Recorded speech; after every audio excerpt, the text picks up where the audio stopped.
If you are struggling with sticky dough or high hydration dough, this is the video for you.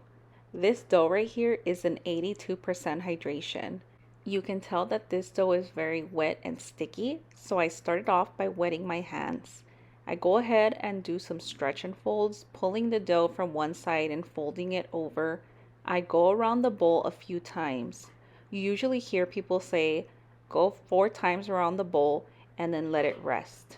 But what I like to do is just to keep going until the dough feels a little bit tighter, like it's coming together. So here you can see that it's starting to come together just a little bit. It's still very shaggy and not as smooth, but it's coming together.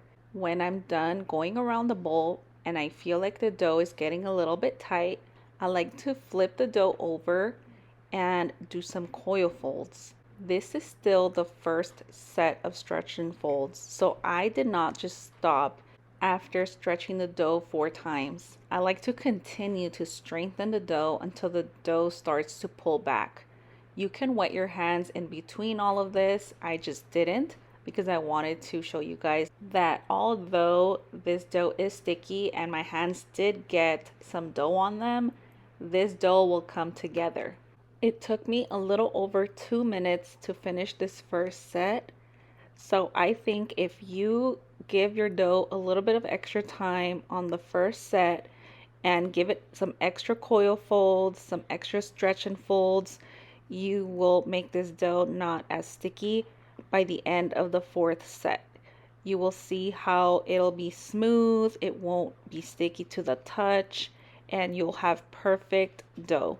Once you're done, you will cover your bowl and you will let your dough sit for about 30 minutes so it can relax and it'll be easier to continue doing our next sets of stretch and folds. This is the second set and you can tell that it's still very wet looking, but it will be way less sticky than the first round. I will wet my hands again and now I will stick to only doing coil folds. I am going to go under the dough and gently pull up until the dough comes off of the bowl. I will fold it over into itself and then I will turn the bowl and do the same thing. I will do this a few times, not just 4 times, but just a few more until I feel like the dough has a little bit of extra tension. You will cover your bowl and let it rest for another 30 minutes and then you will do your third set. Look at how soft this dough looks already, and it's only our second set. This is the third set, and you can see that the dough has flattened out quite a bit.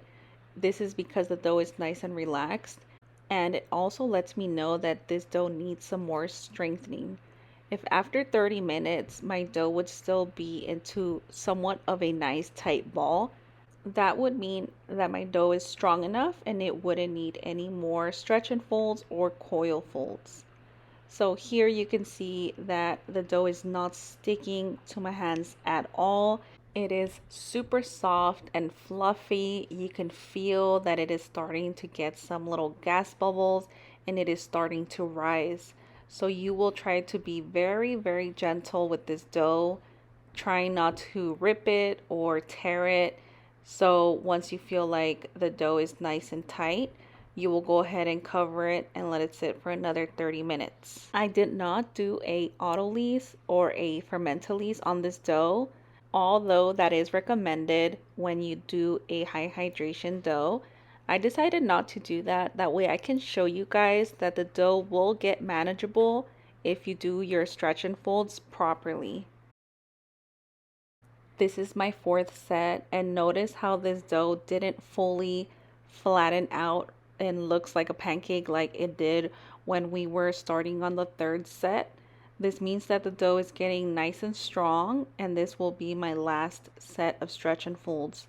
I will continue to do the coil folds, being very, very gentle because this dough is high hydration, so you don't want to tear it by accident.